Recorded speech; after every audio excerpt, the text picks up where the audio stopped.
ही बता दीजिए कि मेरी आवाज़ आप लोग तक पहुंच रही है, क्या मैं ऑडियोबल हूँ यहाँ पे।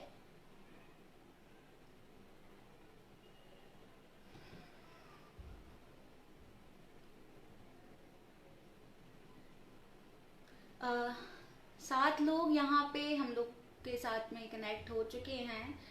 और आप सभी से मैं ये बोलूँगी कि आज का जो सेशन है वो बहुत इंटरेस्टिंग होने वाला है। बहुत सारी नई जानकारी मैं आप लोगों को देने वाली हूँ। तो जितने भी बच्चे हैं जिन लोगों ने 12th कर लिया है या 10th के बाद अपना सब्जेक्ट सेलेक्ट करने वाले हैं, तो प्लीज़ आप लोग मेरा ये लाइव सेशन उन सभी के साथ शेयर कीजिए। हर बच्चे के साथ शेयर कीजिए, हर उस पेरेंट्स के साथ में शेयर कीजिए जो कंफ्यूज है अपने बच्चे के करियर को लेकर कि हमारे बच्चे को हमें क्या कराना चाहिए। तो उन सभी तक आज का ये लाइव सेशन बिल्कुल पहुंचना चाहिए। तो जैसे ही हमारे साथ थोड़े और लोग जुड़ जाएंगे उसके बाद हम आज का सेशन शुरू करने वाले हैं। और हमारा आज के जो सेशन का टॉपिक है वो होने वाला है career opportunities and mass communication. कि मास कम्युनिकेशन क्या है, हम इसके बारे में जानेंगे और आप अपना भविष्य इसमें कैसे बना सकते हैं ये भी देखेंगे। तो यहाँ जितने भी लोग आ चुके हैं, जय जय श्री सीताराम सरकार की जय, बिल्कुल जय। और नमस्कार आप सभी को। तो जल्दी से और हमारे साथ थोड़ा सा इंतज़ार और कर लेते हैं, उसके बाद हम हमारा आज का टॉपिक जो है वो स्टार्ट करेंगे और बहुत सारी चर्चाएं करेंगे हम। आज गुरु पूर्णिमा भी है, तो गुरुओं का आशीर्वाद बहुत ज़्यादा ज़रूरी है हम सभी के जीवन को सफलता के उस मुकाम पे लेकर जाने के लिए। तो हमारे आसपास जितने भी गुरु हैं जो यहाँ पे मेरे साथ हैं, हम सभी ज़िंदगी के किसी ना किसी मोड़ पर हर किसी से कुछ ना कुछ सीखते हैं। तो आप सभी को गुरु पूर्णिमा की बहुत बहुत बधाइयाँ। तो 15 लोग यहाँ पे हमारे साथ लाइव सेशन पे कनेक्ट हो चुके हैं।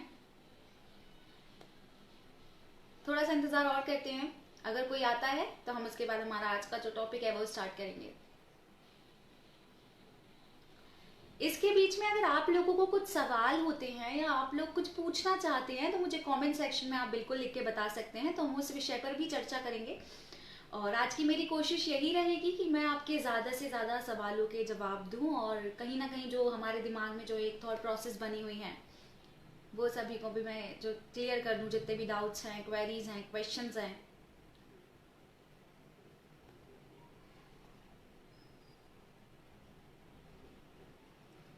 बहुत अच्छी बात है, बहुत ज़्यादा से ज़्यादा लोग जुड़ रहे हैं, धीरे धीरे और बढ़ रहे हैं। तो सिर्फ 4 मिनट हम और देख लेते हैं कौन कौन आ रहा है, उसके बाद फिर हम स्टार्ट करेंगे। नमस्कार आप सभी को, नमस्कार।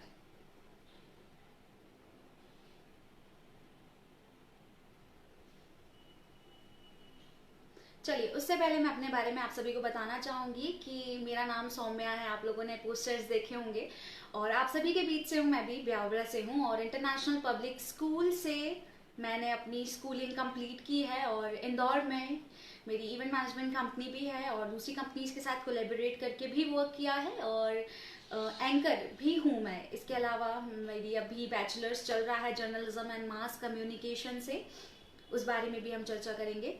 तो सबसे पहले तो मैं दांगी प्रभा पेज को थैंक यू बोलना चाहूँगी कि उन्होंने मुझे इतनी अच्छी अपॉर्चुनिटी दी, इतना अच्छा एक अवसर दिया ताकि मैं आप सभी से बात कर सकूँ, आप सभी के साथ मैं जुड़ सकूँ, कनेक्ट कर सकूँ और अपनी बात आप लोगों तक पहुँचा सकूँ। तो आज का जो हमारा टॉपिक था मैं पहले भी बता चुकी हूँ कि career opportunities and mass communication. तो हम लोग बहुत कंफ्यूज रहते हैं, हम जिस मिडिल क्लास फैमिली में पले बड़े होते हैं, जहाँ हमारे आसपास की सराउंडिंग होती है, हमको ये सिखाया जाता है कि अगर आपने 11th-12th में मैथ्स लिया है तो आप इंजीनियर बन जाओ और बायो लिया है तो डॉक्टर बन जाओ। हम सभी एग्री करते हैं इस चीज़ से। कॉमर्स लिया है तो CS की प्रिपरेशन करो और आर्ट्स लिया है मतलब ये तो कलेक्टर ही बनेगा। लेकिन क्या है ना, जब से ये टाइम चेंज हुआ है अब हम फोर्स नहीं है, मतलब हमको दिखेगा कि बायो वाला बच्चा दूसरी और फील्ड में भी जा रहा है, इंजीनियर है वो दूसरी तैयारियां भी कर रहा है, CS वाला भी बहुत सारे काम कर रहा है। तो यानी आप करियर का कोई फाउंडेशन नहीं है बीच में कि अगर आपने कुछ किया है तो आप उसी फील्ड में जाओगे, अदरवाइज नहीं जा सकते हो। अपॉर्चुनिटी हर फील्ड में, बहुत सारे पेरेंट्स को ये चिंता भी रहती है कि हमारा बच्चा सक्सेसफुल होगा कि नहीं होगा, इससे अच्छा तो है कि हम उसको कम से कम इंजीनियर बना देते हैं, डॉक्टर बना देते हैं, तो लोगों को भी रहेगा बताने के लिए। नहीं, आप सभी से मैं यही बोलना चाहूंगी कि अगर आप लोग टैलेंटेड हैं, आप में कुछ करने की, कर गुजरने की शक्ति है, या आपको खुद पे विश्वास है, तो फिर आप कुछ भी कर सकते हैं, ठीक है। मास कम्युनिकेशन मीन्स आप सभी देखते हैं, आज आप जितनी भी चीजें अपने आसपास देख रहे हैं, जिन भी जरियों से आपके पास न्यूज आ रही है या इन्फॉर्मेशन आ रही है किसी भी चीज की हो, वो मास कम्युनिकेशन में आता है। मास का मतलब होता है लोग, और कम्युनिकेशन का मतलब होता है उनसे बात करना।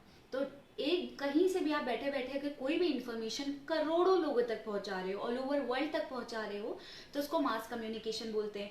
आप टीवी रिपोर्टर्स को देखते हो, न्यूज आप रोज सुनते हैं, पेपर न्यूज़पेपर्स आप रोज पढ़ते हैं, उसके बाद जब आप फेसबुक चलाते हैं तो आप देखते होंगे आर्टिकल्स आते हैं उसमें, वो भी इसी का ही पार्ट है, क्योंकि आपको इन्फॉर्मेशन मिल रही है ना।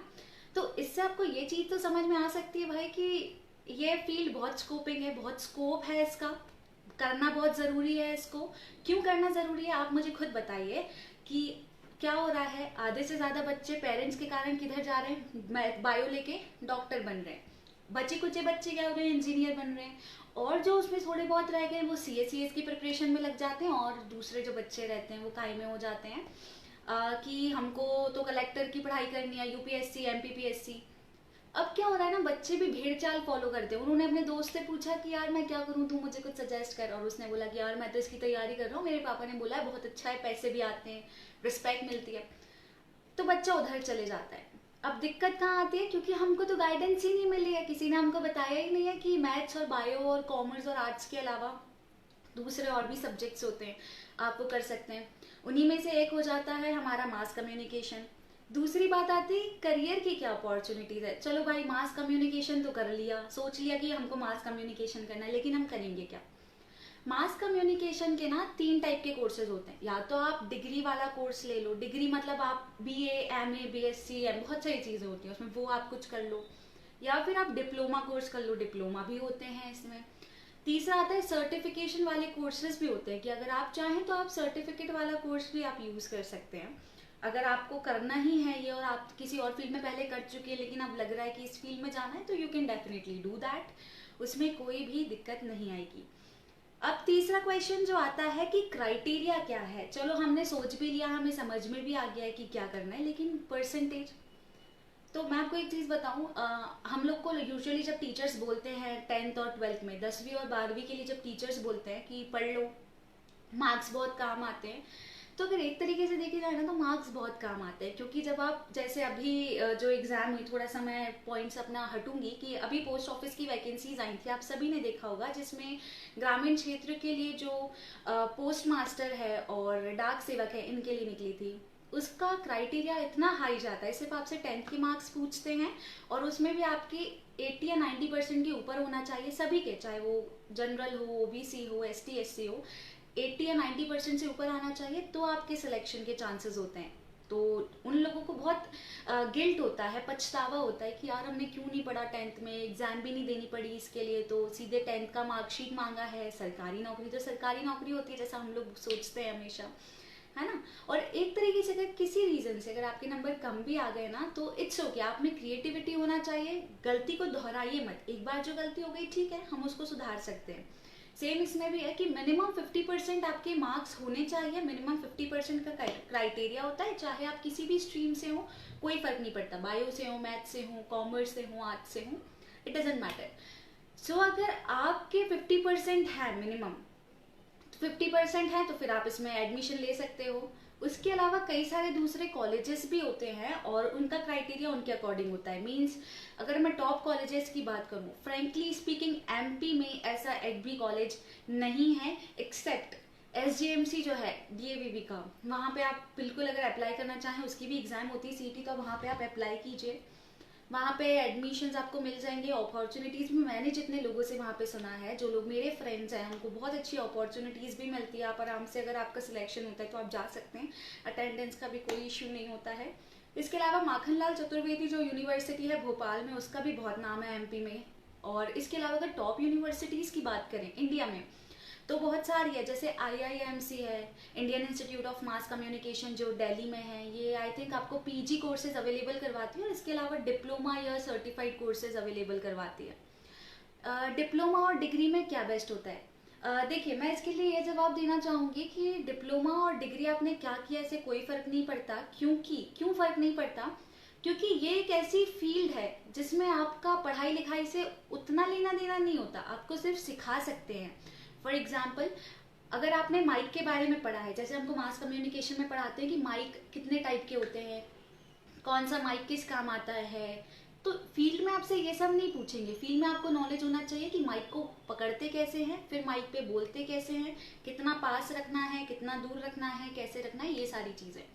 तो अगर आप में करने की इच्छा है, अगर आपकी इच्छा शक्ति मजबूत है, अगर आपका ऑब्जर्वेशन बहुत अच्छा है, अगर आपको पता है छोटी छोटी चीज़ें, अगर आप न्यूज़पेपर रोज पढ़ रहे हैं, एंकर्स को रोज आप टीवी पे बोलते हुए देख रहे हैं कि लोग कैसे बोलते हैं, तो फिर इससे कोई फर्क नहीं पड़ता। या आपके ऊपर, अगर आप डिग्री करना चाहते हैं तो वो भी अच्छी चीज़ है, अगर आप ग्रेजुएशन करना चाह रहे हैं या फिर डिप्लोमा कोर्सेज कुछ देख रहे हैं तो वो भी बेस्ट है।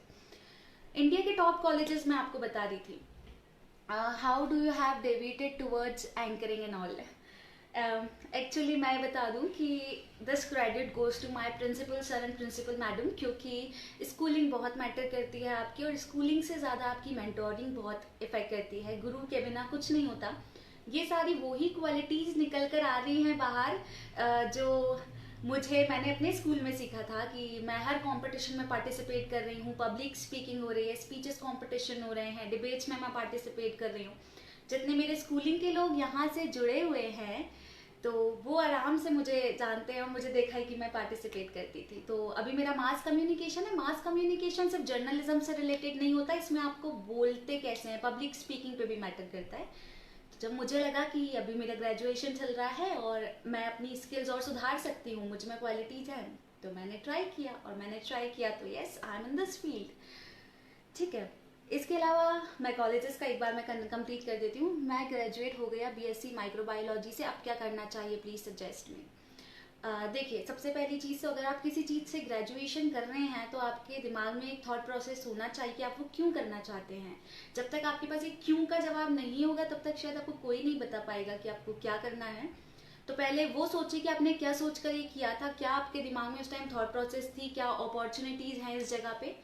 इसके अलावा अगर आपको मास कम्युनिकेशन में इंटरेस्ट है तो फिर आप वो ट्राई कर सकते हैं। डिप्लोमा और वो ग्रेड सर्टिफिकेट कोर्स होते हैं बहुत सारे, तो यहाँ पे आप कर सकते हैं। इसके अलावा मेरे पास एक और क्वेश्चन था कि पढ़ाई तो हर बच्चा करना चाहता है, परंतु घर की आर्थिक स्थिति खराब होने के कारण नहीं कर पाता है। अधिकतर बच्चे 12वीं पास करने के बाद काम की तलाश में इधर उधर चले जाते हैं।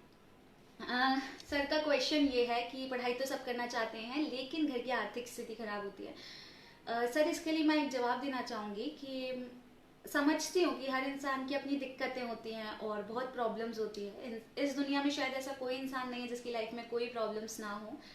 लेकिन अगर हम उसका मतलब ये रीज़न दें कि पढ़ाई नहीं, जिसको करना होता है वो कर लेता है सर, वो बहाने शायद ही कभी देगा वो। क्योंकि हमने जितने भी आज बड़ी बड़ी पोस्ट पे देखे हैं वो ऐसे ही बने हैं कि जिन लोगों ने काम भी किया और पढ़ाई भी करी साथ में, इससे उनको बहुत सारा गुण मिलते हैं। व्यवहारिक गुण भी सीखते हैं, वो सामाजिक गुण भी सीखते हैं। और शायद किताबें उतना कभी नहीं सिखा सकती जितना हमको अनुभव सिखाते हैं, जितना ज़िंदगी हमको सिखाती है। तो ठीक है, कोई बात नहीं, अगर प्रॉब्लम्स हैं तो ठीक है, उसको भी पार कर लेंगे, वो हमको आना चाहिए। उसके अलावा आईआईएमसी है, एशियन कॉलेज ऑफ जर्नलिज्म है, जेवियर इंस्टीट्यूट है मुंबई का, सिम्बायोसिस है पुणे का। तो these all are the best institute.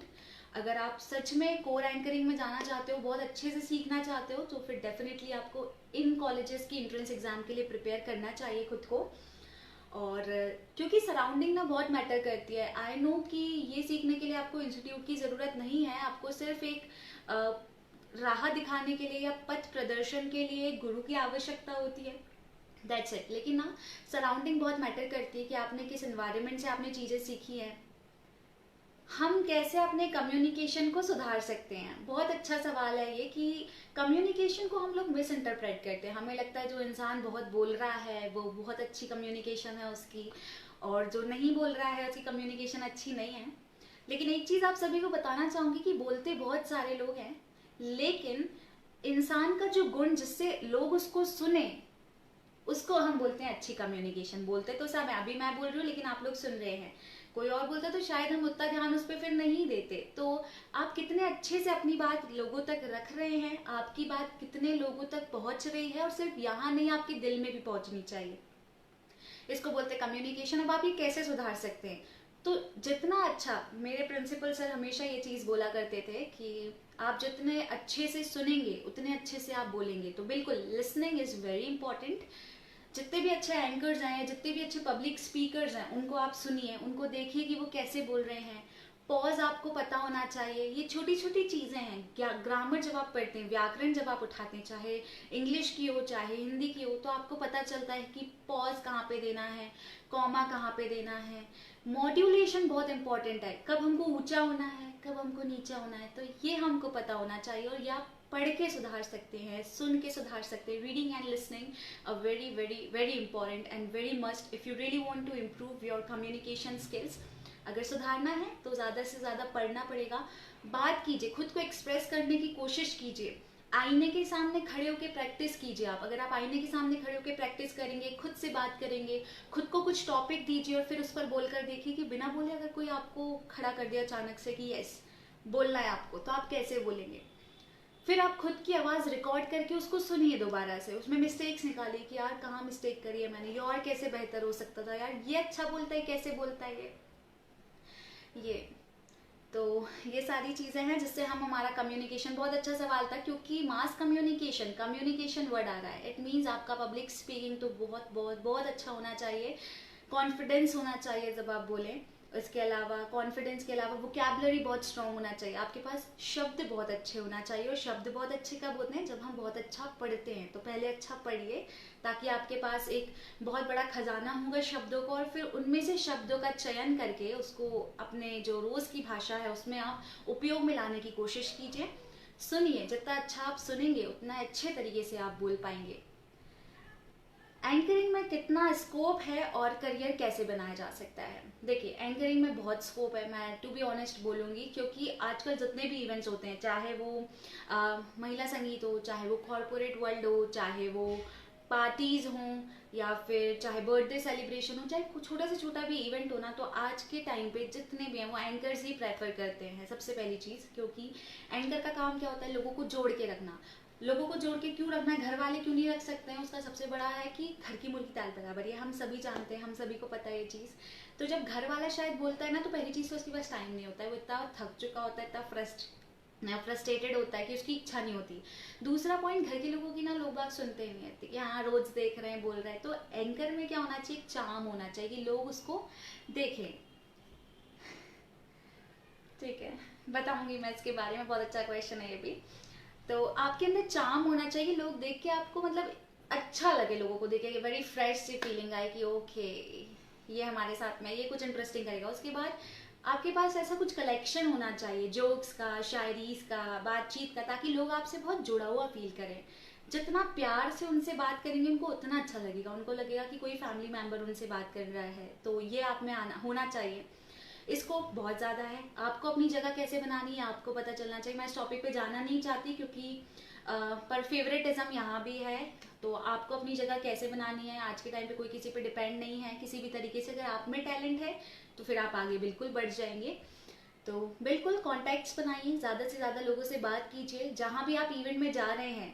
और एक शॉर्ट ट्रिक बताती हूँ, अगर इवेंट फील्ड में स्टार्ट करना है ना, तो सबसे पहले जब आप अपनी प्रोफाइल भेजते हैं किसी को भी, इवेंट मैनेजमेंट वाले को या फिर क्लाइंट को, कोई डायरेक्ट आ रहा है, तो फोटोज बहुत इंपॉर्टेंट होते हैं। कहीं भी जाओ, अगर फॉर एग्जाम्पल रास्ते से निकल रहे हो और पास में कुछ इवेंट चल रहा है, फोटो खिंचवा लो माइक लेके, सबसे बेस्ट। फोटो खींच के अपने पास में रखो।